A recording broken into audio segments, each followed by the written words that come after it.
100년 전 세워진 임시정부에 전북인들도 함께했습니다. 군자금을 모으고 만세운동에 기여한 전북의 독립운동가들, 그 후손을 만났습니다. 오는 17일부터 스마트폰 주민신고제가 시행됩니다. 불법 주정차를 시민 누구나 스마트폰으로 찍어 신고할 수 있고 과태료가 부과됩니다. 도내 초등학교에서 집단 식중독 사고가 잇따르고 있지만 원인은 오리무중입니다.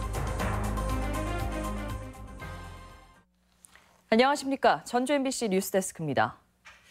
오늘은 대한민국 임시정부 수립 100주년인데요. 전북 지역에도 임시정부에 참여했던 독립운동가들이 적지 않습니다. 군자금을 모으고 만세운동에 헌신했지만 고초를 겪다 세상을 떠난 애국지사들을 되새겨봅니다. 허현호 기자가 후손들을 만나봤습니다. 익산에 사는 윤필립 씨는 아버지인 윤건중 애국지사를 과묵하셨던 분으로 기억합니다. 23살의 젊은 나이에 전주에서 3.13 만세운동을 주도하고 상해 임시정부에 합류해 국무원 참사로 활동했지만 해방 후에도 독립운동을 했다는 사실을 주변에 끝까지 항구했습니다. 고초를 겪은 다른 동지들에 비하면 자신은 아무것도 아니라는 겁니다. 독립선언서 등 자전거 빼대다가 숨겨가지고서는 함부로 착송해서 전주역에서 그것을 찾으셔가지고 전주 3.13 만세운동을 갖다서는 전개하는데 주동적 역할을 하셨다.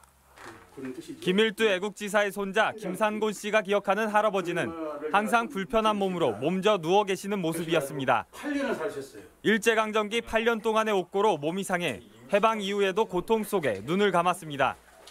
의병으로 가담해 일본군 수십 명을 사살하고 상해 임시정부 통신원으로 군자금을 모으며 활약했던 모습은 상상하기 어려웠습니다. 경찰서를 폭파해야 되겠다는 그런 계획을 세우셔가지고 이제 그 돈 몇 들어와 있는 걸 보고서 이제 가사를 정리하셔가지고 그 돈으로 이제 폭탄 수십 개를 구입하셨어요. 하려고 이렇게 했었는데 그것이 이제 사전에 어떻게 그 정부가 누설이 돼가지고 빼앗긴 조국을 되찾기 위해 헌신했지만 이처럼 침묵과 고통 속에서 생을 마감해야 했던 전북 지역 독립유공자는 모두 983명. 대한민국 임시정부 수립 100주년을 맞아 임시정부에 몸담았던 13명의 독립운동가의 뜻을 이어가는 기념식이 전주에서 열렸습니다. 가재를 팔아 군자금에 보탰던 손혜원 애국지사, 의친왕이 상해 탈출을 도모했던 강태동 애국지사의 후손들도 함께 자리했습니다. 위안부 할머니들에 대한 사과도 안 하고 있습니다. 대항하기 위해서는 자주정신을 더 키워나가야. 자주적인 나라를 만들기 위해 헌신했던 독립운동가를 기억하며 그 뜻을 이어나가기 위한 앞으로의 과제를 되새겨봅니다. MBC 뉴스 허현호입니다. 횡단보도나 버스 정류장을 점령한 얌체 주정 차량 때문에 불편했던 경험 한 번쯤은 있으실 겁니다.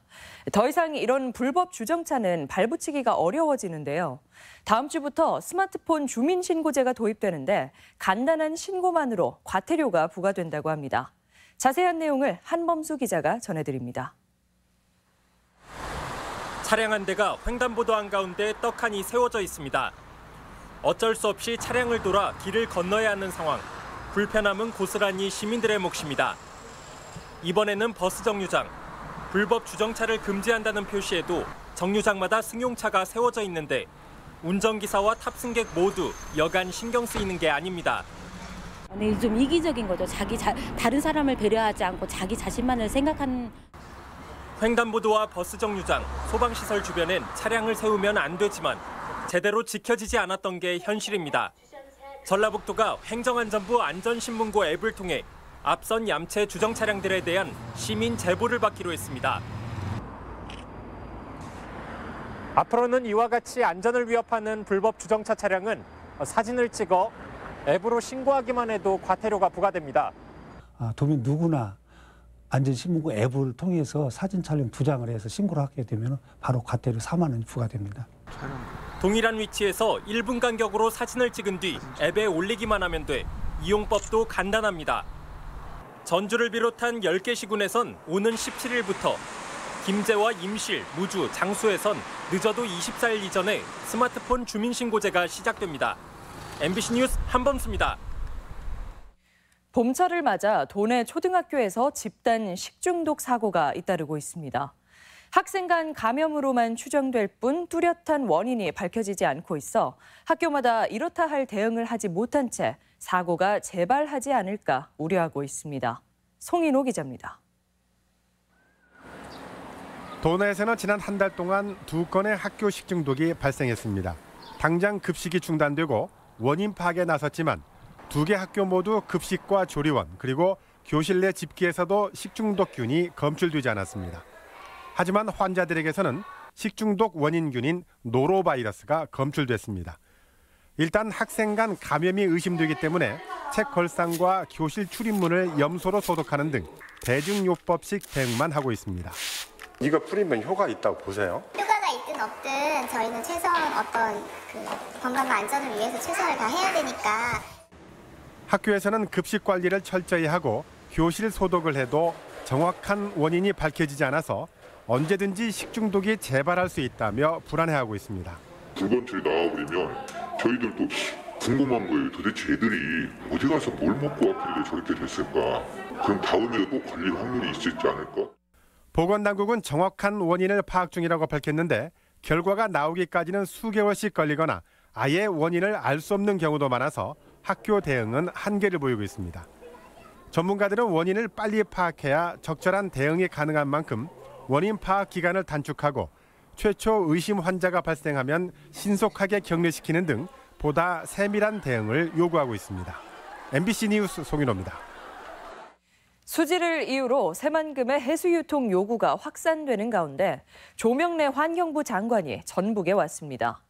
환경단체가 해수유통 전환을 공개적으로 요구했지만 조 장관은 말을 아끼며 속 시원한 답은 내놓지 않았습니다. 강동엽 기자입니다. 국가 예산 4조 원 규모의 새만금 수질 대책이 내년에 마무리됩니다. 수질을 잡겠다던 정부의 공언이 무색하게 대부분 구간은 여전히 목표 수질에 도달하지 못하고 있습니다.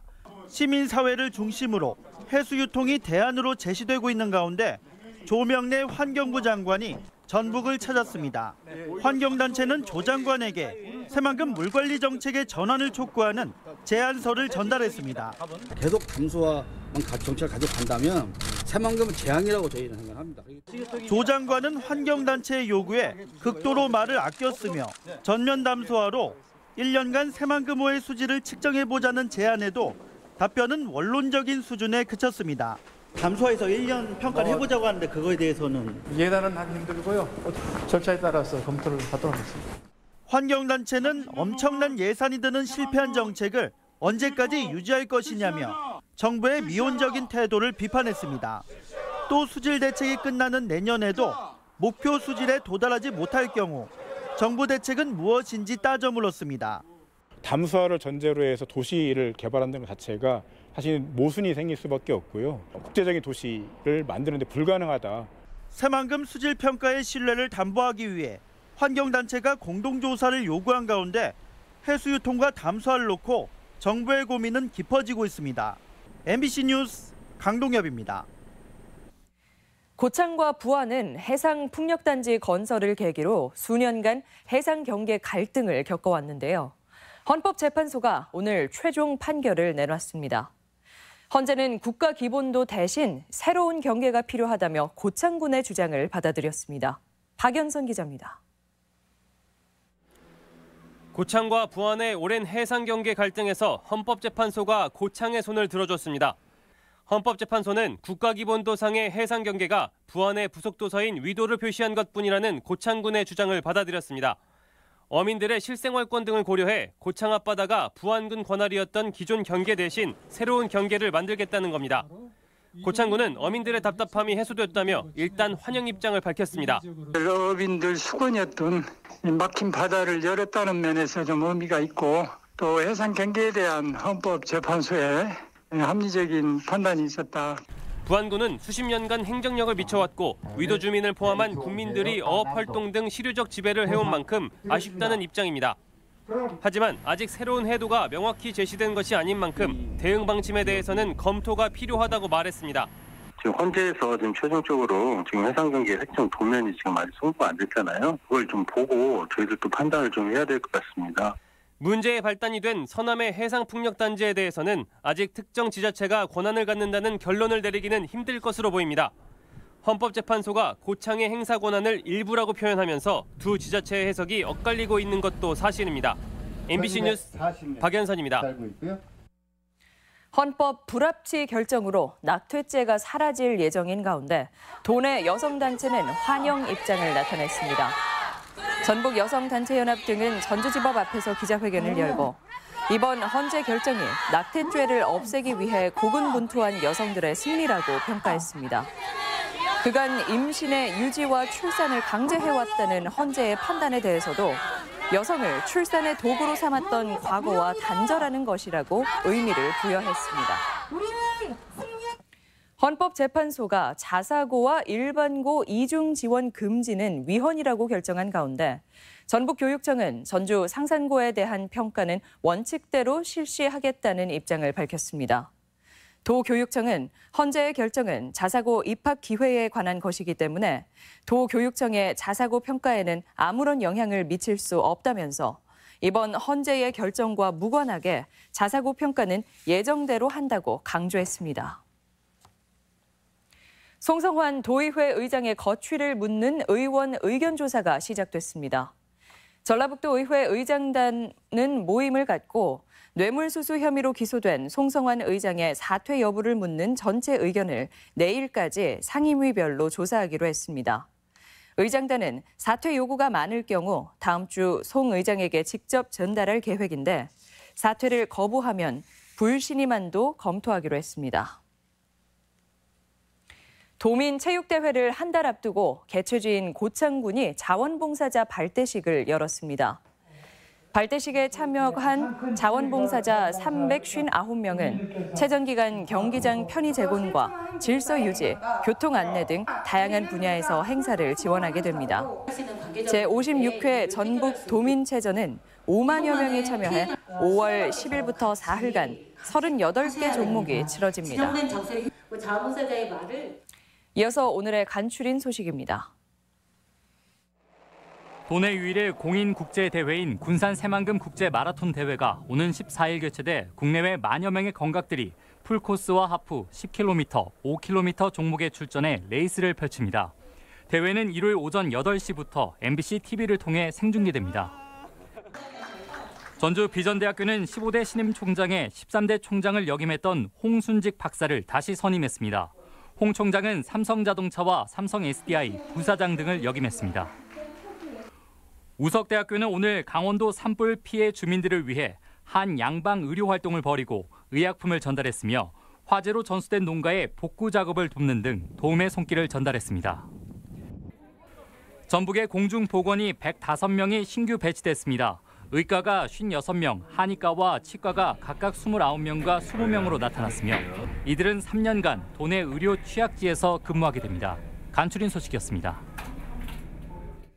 공업용 포르말린 사용으로 논란을 빚은 고창 소재 장어 양식장의 시료 채취 검사 결과 동물용 항생제인 엔로플록사신이 기준치보다 높게 검출됐습니다.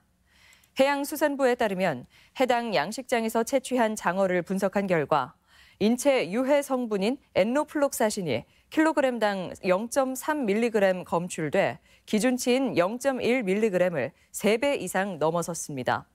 다만 휘발성이 강한 포르말린은 검출되지 않았다고 밝혔습니다. 익산 원광대 앞 원룸 거주자들의 피해 신고가 잇따르고 있습니다.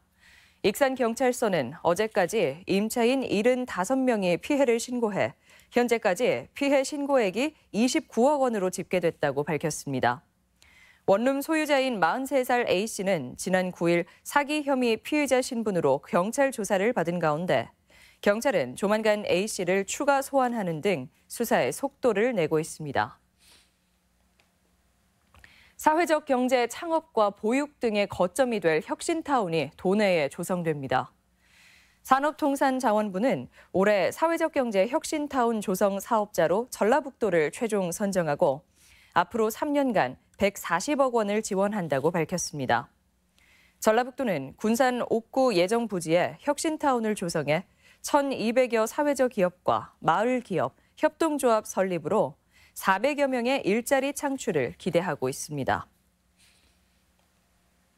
부안군 출생 축하금이 배 이상 오르는 등 출산 장려 시책이 확대됐습니다. 부안군은 그동안 첫째 100만 원, 둘째 200만 원, 다섯째 이상 1,000만 원이던 출생 축하금을 조례를 바꿔 첫째 300만 원, 둘째 500만 원, 셋째 이상 1,000만 원으로 대폭 올렸습니다. 또한 셋째 아이 이상은 건강관리비를 기존 120만 원에서 144만 원으로 올렸고 넷째 아이 이상 출생용품비는 400만 원으로 계속 지원합니다. 국내 유일의 귀금속 보석 판매센터인 익산 주얼팰리스에 입주업체 모집이 추진됩니다. 익산시는 18개 업체가 영업 중인 판매센터 2층 명품관에 여유 공간이 생겼다며 추가 입주업체를 모집합니다. 시는 오는 26일까지 제조시설을 가진 업체 대표에 한해 접수를 받을 계획입니다. 지금까지 전북권 뉴스 전해드렸습니다.